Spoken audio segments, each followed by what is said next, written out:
So,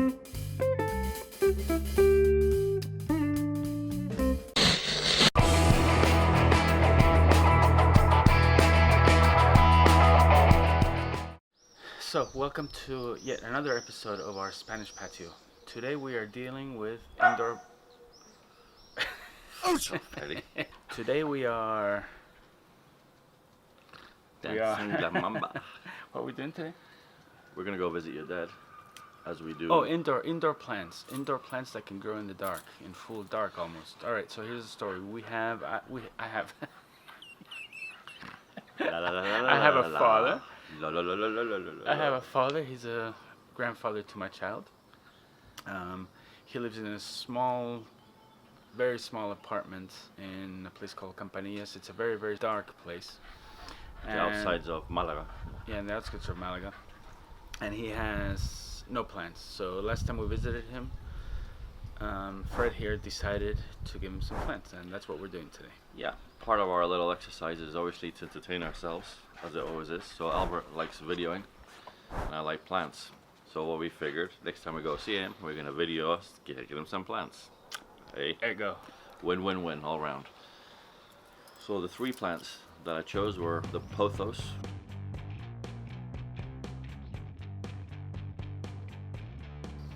the snake plant, and the spider plant. All three of them are really easy to look after. They can stand poor light conditions, and they can stand a little bit of neglect. So I don't think he's planning on watering them more than once a week. Yeah, by the way, my dad is 82 years old, so he's not in no disposition to get up and down and water and trim and things like that. He keeps well for 82, but we know the reality. He'll probably forget about the plants. Yeah, so because we're going to be going there every 2 or 3 weeks anyway, like we normally do, I'll probably be watering them for him when I go. So the snake plant, that one there, that releases oxygen at night. So the double whammy is I'll put that in his room, gives him a little bit of O2 whilst he sleeps. Not a lot. Do we have the snake plant? Yeah. Can I get it? Give it to him? Yeah. Oh, he'll get it. He's a man, because he knows what it is. I have no idea what it is. These have been evolved to survive drought conditions so well that they release oxygen at night, because that's when their pores open to release the oxygen, so that they don't dehydrate at night where there's less heat and less evaporation. Now there's a famous NASA study from 1985, I think it is, that talks about how these purify the air, etc. And further A studies. NASA study? Yeah. You're kidding, right? Everybody refers to it. There's NASA study, and it's a real one. It was a study to see what plants purify the air, and these were amongst the better ones. But further studies have shown that whilst they do purify the air, you do need quite a lot of them to make a difference. And if you live somewhere where you have your door open normally anyway, it makes not much difference. But every little helps. But they also filters the air from different kinds of harmful chemicals that you get from the fabrics and from the TV and from other stuff like that. Cool. All right. Fact for life. Fact of the day. It's nice, actually. It's also known as mother-in-law's tongue. Oh, Jesus. Yeah. And these guys are really hard to kill. In fact, there's one outside this apartment. You know that giant pot that I always eye up thinking I might want to nick one? All right, yeah. There's a little plant pot in the center of it with one little one of these sticking out. That's been there since we've been visiting. So these guys are great, and they release oxygen at night. So you can sort of thing you'd want in your room. Cool. Okay. Then this, sorry, just to interrupt you. I'm going back to the name. I love the name. I'm assuming it's mother-in-law's tongue because it has a really sharp pointy bit there that will... Yeah, and the ones you get here typically have like a yellow outline that are quite pretty. Right. The slow growers are very hefty. Okay. Very They actually have another name which I thought was kind of cool. Vipers, bowstring hemp. cool. Toma, yeah. Shit, I'm not even in the I'm camera. serious. I mean, plants are interesting, but names are great. I mean, plant names are the best. And then the pot, my wife Jessica, she decorated it. She painted it by hand. All right. Very So it's all a bit of a labor of love. And it cost us no money. Because just outside here, in the community gardens in the apartment block that I live, there's a bunch of them, and they're a little bit hidden away from sight. So a little bit like the Congolese little kids that you said down mines to get the gold and stuff. I sent my wife down there to grab these.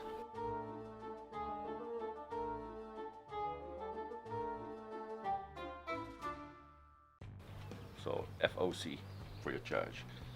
So that's this one. Bye bye. Bye bye, snake plant. Okay, here we have exhibit number 2.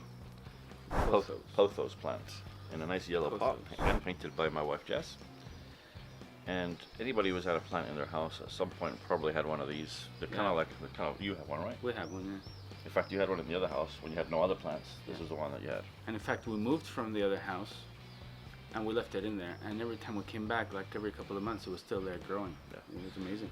One of the small facts about these plants is that whole plant enthusiasts tend to know the proper name for things. So they call it snake plant, and I think the other name is Sansevieria trasfiata. Yeah, that's the name of the snake plant. Mm-hmm. But you never hear any of the plant experts call this other than pothos. So how about to reveal the name is Epipremnium arum. No wonder they don't. We have to read that because it's impossible to Yeah, pronounce. there's no way I can remember that. Epipremnium arum. It sounds like something that you might have to stitch up after giving birth, doesn't it? The other name for it is Devil's Ivy, which for your dad I thought would be very, very appropriate because he's very interested in apocalyptic subjects. So being called Devil's Ivy, Very cool. well, so I thought I'd put that on his fridge so I can trail down. It's a little bit of light, not much. So there we are. Devil's Ivy. Also, plant pot. Yeah. Decorated by Jess. Oh, and acquired for free. Because these are really easy to grow from rooting, from cutting. So I just cut some about a month ago, put them in some water, they're rooted, stuck them in the soil. So another FOC. FOC plant number 2. So this is not just about indoor plants, it's also about cheap indoor plants. Exhibit number C in hot pink. Oh, this one's cute. I like this one. This is called a spider plant. And Spider again, plant. very, very typical sort of office plant that people have. Very easy to look after. Yeah, I've seen these around. Easy to ignore. One of the common things with these is when their flower spikes come out, then they put out little plantlets, or babies as they call them, or pups, which you can then cut off and grow as a separate plant, which is what I did with this. Oh, very cool. Just behind us in those buildings there. I chopped off one of the babies about a month ago, stuck it in some soil, and here we have a nice healthy looking plant. Interesting. And all these are flowerless plants. Yeah, they're just plants. This one has flowers, they're not particularly nice. Is that what did you call them? Plant shoots? Plants? Well, no, there's a plantlet at the end of the flower, like a flower spike that has a flower spike. Yeah. That's right. Yeah. Flower spike. Now, this is another one where you very rarely hear people say the actual name, which is Chlorophytum comosum. Oh, this one's easier. Yeah. Chlorophytum comosum. Yeah. Comosum. Yeah. Is it comosum or comosum? It's one word. One word. Chlorophytum or chlorophytum?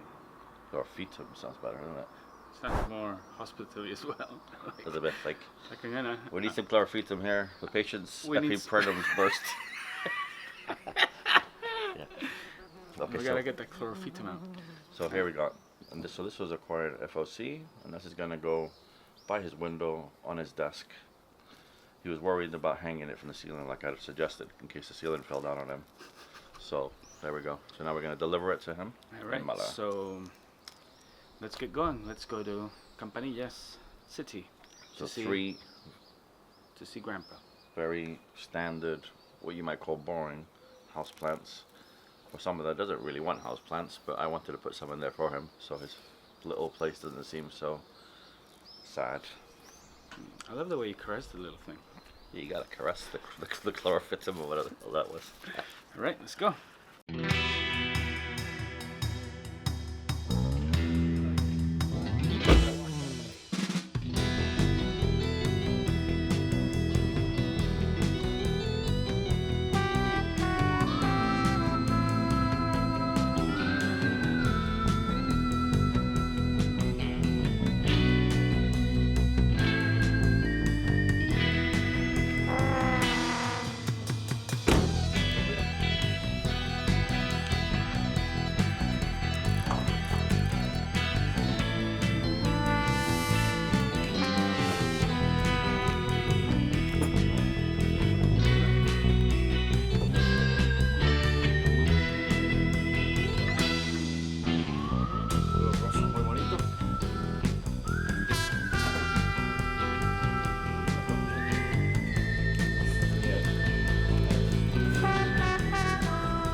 That's why I thought it's away. Ah, there it is. That's the one he was talking about before. Cool.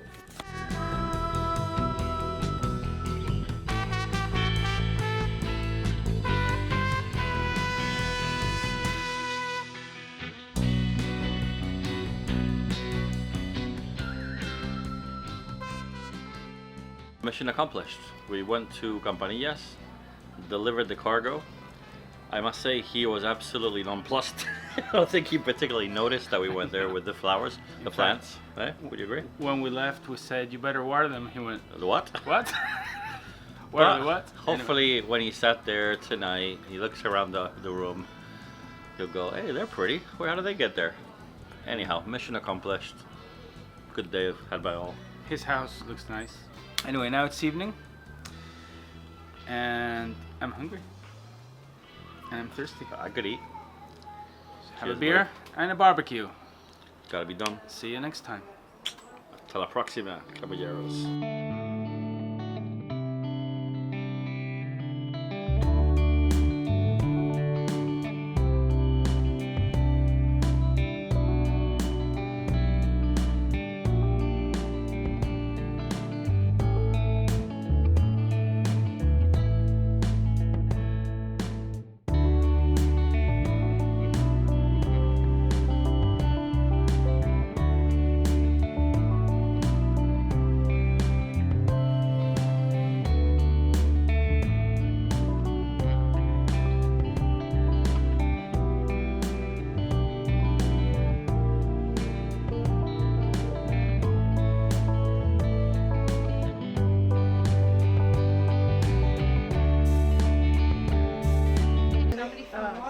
So we have to have a group.